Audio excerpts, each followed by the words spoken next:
FIFA র্যাঙ্কিংয়ে বাংলাদেশের অবস্থান ১৮৫ নম্বরে, ভারত ১২৬। অর্থাৎ ভারতের চেয়ে বাংলাদেশ ৫৯ ধাপ পিছিয়ে আছি আমরা। তার উপর ভারতের বিপক্ষে কত কত বছর কত কত ম্যাচ ধরে আমরা জয় পাই না। তার উপরে ভারতের সুনীল ছেত্রী অবসর ভেঙে জাতীয় দলের জার্সিতে ফিরেছেন। শুধু ফেরেননি, ফেরার ম্যাচটাতে গোলও করেছেন। যেই সুনীল ছেত্রী বাংলাদেশের অনেক দুঃখের কারণ, আমাদেরকে তিনি হারিয়েছেন, শেষ মুহূর্তে গোল করে জয় বঞ্চিত করেছেন। সবকিছু মিলিয়ে এই বাস্তবতাগুলোকে তার অস্বীকার করার উপায় নেই। কিন্তু একই সঙ্গে নতুন একটা বাস্তবতাও তৈরি হয়েছে। ভারতের বিপক্ষে শিলংয়ের এই ম্যাচটা আমরা খেলতে নামবো বাংলার মেসিকে নিয়ে, হামজা চৌধুরীকে নিয়ে, যেই কথাটা আমাদের ক্যাপ্টেন জামাল ভুঁইয়া বলেছেন। সো বাংলার মেসি হামজা চৌধুরীকে নিয়ে এবার কি ভারতের বিপক্ষে জয়ের স্বপ্নটা আমরা দেখতে পারি না? এই বাংলার মেসি শুনে আমার বাংলার ম্যারাডোনার কথা মনে পড়ে গিয়েছে। যারা এদেশের ফুটবলের 90s সমর্থক ফলো করেছেন তারা এটার সঙ্গে রিলেট করতে পারবেন। সাব্বির ভাই, সৈয়দ রুম্মন বিন ওয়ালি সাব্বির ভাই অসাধারণ বল প্লেয়ার ছিলেন, দুর্দান্ত বলার ছিলেন, এবং ওইটা যেহেতু সেই ম্যারাডোনা যুগ, ম্যারাডোনার সঙ্গে তার ওই দৈহিকাকৃতির মিল ছিল, ছোটখাটো এবং দুর্দান্ত তার সেই ড্রিবলিং ছিল। ওই মিলের কারণেই আমরা আসলে বাংলার ম্যারাডোনা বলে এই সাব্বিরকে চিনতাম। সমর্থকরা গ্যালারি থেকে আমরা গলা ফাটাতাম, পত্রপত্রিকাতে লেখা হতো। কিন্তু আমরা তো এই বাস্তবতা জানি যে ভাই, কোথায় ম্যারাডোনা, কোথায় সাব্বির ভাই। একই রকম ভাবে কোথায় লিওনেল মেসি, কোথায় হামজা চৌধুরী, এই বাস্তবতা আমরা জানি।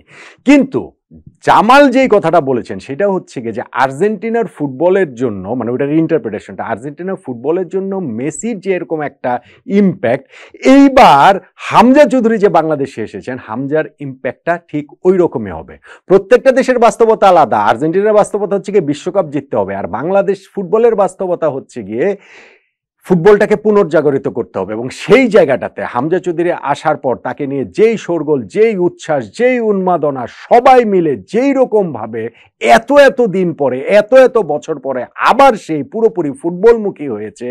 ফুটবলের এইরকম ইতিহাসে, আমাদের ইতিহাসে এরকম মানে বিগেস্ট যেভাবে আমরা সেলিব্রেট করেছি, এরকম সেলিব্রেশন আর কখনো হয়নি কোনো একজন পার্টিকুলার ফুটবলারকে নিয়ে। ওই সূত্র ধরেই জামাল ভুঁইয়া সেরকম কথাটাই বলেছেন যে হামজা চৌধুরী বাংলার মেসি হতে পারেন। এখন ভারত কিন্তু তাদের নিজেদের মাঠে খেলবে, তাদের ওই জায়গাটা একটা অ্যাডভান্টেজ রয়েছে। তারা ওই কি বলা চলে যে শিলংয়ে যে খেলবে ওইখানটাতে গ্যালারি ভরা দর্শকের সমর্থন থাকবে। ওই জায়গাটাতে তারা প্র্যাকটিস করছে একটা বড় সময় ধরে, এবং তারা গতকালকেই যে প্র্যাকটিস ম্যাচটা খেলেছে মালদ্বীপের বিপক্ষে, সেই মালদ্বীপকে তারা ৩-০ গোলে হারিয়েছে। মানোলো মার্কেস, ভারতের যে স্প্যানিশ ফুটবল কোচ, এইটা তার অধীনে ৫ নাম্বার ম্যাচ, এবং ৫ নাম্বার ম্যাচে এসে ভারত প্রথম জয়টা তুলে নিল। মালদ্বীপের বিপক্ষে জয় মানে মালদ্বীপ ফিফা র্যাঙ্কিংয়ে কিন্তু ১৬২ নম্বরে রয়েছে, আমরা সেখানে ১৮৫ নম্বরে রয়েছি। ফলে আমাদের চ্যালেঞ্জটা বুঝতে পারছেন। সুনীল ছেত্রী এই ম্যাচটাতে গোল করেছেন, তিনি তার ৯৫ নাম্বার আন্তর্জাতিক গোল করলেন। বিশ্ব ফুটবল ইতিহাসে সর্বকালের সর্বোচ্চ গোলদাতা আন্তর্জাতিক ফুটবলে, সেইখানটাতে Cristiano Ronaldo, Lionel Messi, Ali দায়ীর পরে তিনি ৪ নম্বরে রয়েছেন, এবং সেঞ্চুরি থেকে এখন তিনি মাত্র ৫ গোল দূরে রয়েছেন। আমি যেটা বলছিলাম যে এই সুনীল ছেত্রী কিন্তু বাংলাদেশের অনেক দুঃখের কারণ। বাংলাদেশের বিপক্ষে তিনি ৫টা ম্যাচ খেলেছেন, তার মধ্যে ৬ গোল করেছেন। ৫ ম্যাচের মধ্যে ৪ ম্যাচেই তিনি গোল পেয়েছেন। ২ গোল করে করেছেন ২টা ম্যাচে, ১ গোল করে করেছেন একটা ম্যাচে। ফলে সুনীল ছেত্রী তো একটা বড় হেডেক আমাদের টিমের জন্য হবে, এবং ভারতের টিমটা যেহেতু তাদের কোচ এই মার্কেজের অধীনে ফার্স্ট জয়টা পেল, সেক্ষেত্রে তারা আরো একটু উজ্জীবিত থাকবে। কিন্তু বাংলাদেশের উজ্জীবনার জায়গাটাও কিন্তু আসলে কম নয়। আমাদের অনুপ্রেরণারও অনেক জায়গা রয়েছে, এবং সেই অনুপ্রেরণার একেবারে কেন্দ্রে রয়েছেন হামজা চৌধুরী। হামজা বাংলাদেশে খেলতে এসেছেন, এবং তিনি যে এরকম কিরকম ইম্প্যাক্ট রাখতে পারেন, আমি ক্যাপ্টেন জামাল ভুঁইয়ার কথাটা তো বললাম, আমাদের কোচও বলেছেন, হামজা নিজেও বলছিলেন যে তিনি কতটা মুখে রয়েছেন।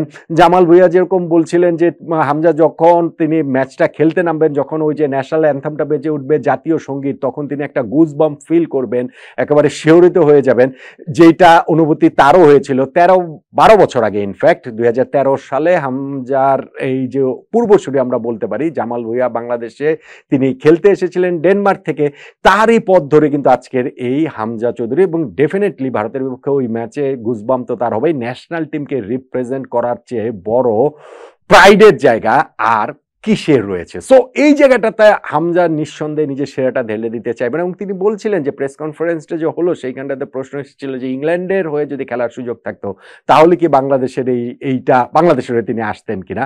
তো হামজা ওটা ওইভাবেই বলেছেন যে আমাকে ওরকম কোনো ডিসিশন নিতে হয়নি, যখন হচ্ছে কি এরকম একটা সময় এসেছে আমার ফ্যামিলির সঙ্গে কথা বলে আমি বাংলাদেশের হয়েই খেলতে এসেছি এবং তিনি এটা বলেছেন যে আমি অনেক দিন দীর্ঘদিন হচ্ছে কি আমি বাংলাদেশের হয়ে খেলবো। এটা আসলে 1-2 ম্যাচের ব্যাপার না।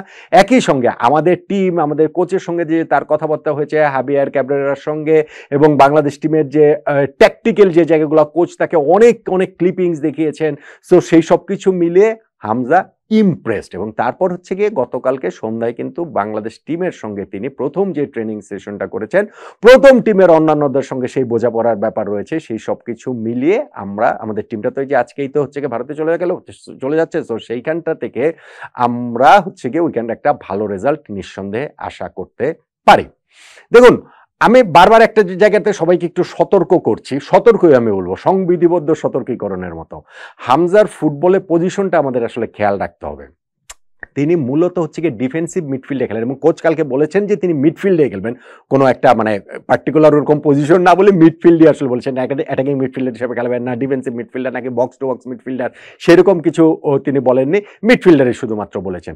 সো হামজা তার এই ফুটবল ক্যারিয়ারটা একটা ভিন্ন জায়গা থেকে তিনি এসেছেন। অবশ্যই তার ওই জায়গাটাতে অনেক লেস্টার সিটির হয়ে খেলাটা এটা চারটিখানি ব্যাপার নয় এবং সেইখানটাতে তিনি এফএ কাপ জয় করেছেন, ইংলিশ লিগে খেলেছেন, সবই ঠিক আছে। কিন্তু এখন এসে যখন বাংলাদেশে একটা ভিন্ন পরিবেশে ভিন্ন একটা বাস্তবতায় ভিন্ন একটা টিমের সঙ্গে যাদের সঙ্গে তার মাত্র এই 3-4 দিনে কয়েকটা মাত্র ট্রেনিং সেশন করে খেলতে নামবেন, সেইখানটাতে তার কাছ থেকে যদি আমরা আশা করি যে ওই ম্যাচে নেমে হামজা হ্যাটট্রিক ট্যাট্রিক করে ফেলবেন, এটা আসলে বাড়াবাড়ি হবে। ভাই হামজা কিন্তু স্কোরার না, হামজা কিন্তু ইনফ্যাক্ট ক্রিয়েটরও না, হামজা আবার ধরেন হচ্ছে কি ডিফেন্ডারও না। হামজা যদি ডিফেন্সিভ মিডফিল্ডে যদি তাকে খেলানো হয় সেক্ষেত্রে হামজাকে অনেক ক্ষেত্রেই ফুটবল দর্শকদের চোখে একটু আননোটিসড লাগতে পারে। তো তাতে করে আমি বলছি কারো হতাশ হওয়ার কিছু নেই, আমাদের ওভারঅল পুরো টিমটা যেরকম খেলবেন সেইখানটাতে যদি হামজা তার রোলটা প্লে করতে পারেন সেই ক্ষেত্রে আমাদের ফুটবল রূপকথা ফুটবল পুনর্জাগরণের একটা স্বপ্ন আমরা দেখতেই পারি। এই ফুটবল রূপকথাটা কিন্তু একটা হামজা চৌধুরী খুব কাছ থেকে দেখেছেন লেস্টার সিটির। হ্যাঁ, তখনও তিনি লেস্টার সিটিতে খেলেন না, তিনি লেস্টারের একাডেমিতে তিনি তখনও আছেন, কিন্তু ওই যে ইংলিশ প্রিমিয়ার লিগ তারা জিতেছিল এটা তো একটা অসাধারণ রূপকথা এবং সেই রূপকথার সঙ্গে বাংলাদেশের ফুটবলটাও যদি এরকম কোনো কিছু একটা আন্ডারডগ স্টোরির মতো এরকম একটা রূপকথা যদি আমরা করতে পারি, শুধুমাত্র ইন্ডিয়ার বিপক্ষে ম্যাচের কথা বলছি না, আমি ওভারঅল ফুটবলের কথা বলছি, সেই সিমিলারিটি আসলে খুঁজে পাওয়া যাবে নিঃসন্দেহে এবং হামজাও আজকে এই লেস্টারের সঙ্গে বাংলাদেশের তুলনায় গতকালকে যে প্রেস কনফারেন্সটা হলো সেই কথাগুলো বলেছেন। সো আমরা এখন হচ্ছে গিয়ে অন্যান্য যেসব বিতর্ক রয়েছে, ধরেন হচ্ছে গিয়ে যে ফাহমিদুল ইসলামকে খেলানো না খেলানো নিয়ে ওই বিতর্ককে একপাশে সরিয়ে রেখে আমাদের আসলে মনে হয় সবারই সেই ফুটবলেই মনোযোগটা দেওয়া উচিত এবং সেই জায়গাটা থেকে বাংলার মেসি হামজা চৌধুরী যখন আছেন, আমাদের ক্যাপ্টেন জামাল ভুঁইয়া বলেছেন, সো ভারতকে আমরা এত দিন ধরে হারাতে পারছি না, তাদের সুনীল ছেত্রীও ফেরত এসেছেন, তাদের র্যাঙ্কিংও আমাদের চেয়ে 59 ধাপ উপরে, কিন্তু সব কিছুর পরও এই বাংলার মেসি হামজা চৌধুরীর স্পর্শে আমরা নতুন দিনের একটা শুভ সূচনা ভারতের বিপক্ষে ম্যাচ দিয়ে হবে, ওই প্রত্যাশার জায়গাটাও করতেই পারি। কি বলেন?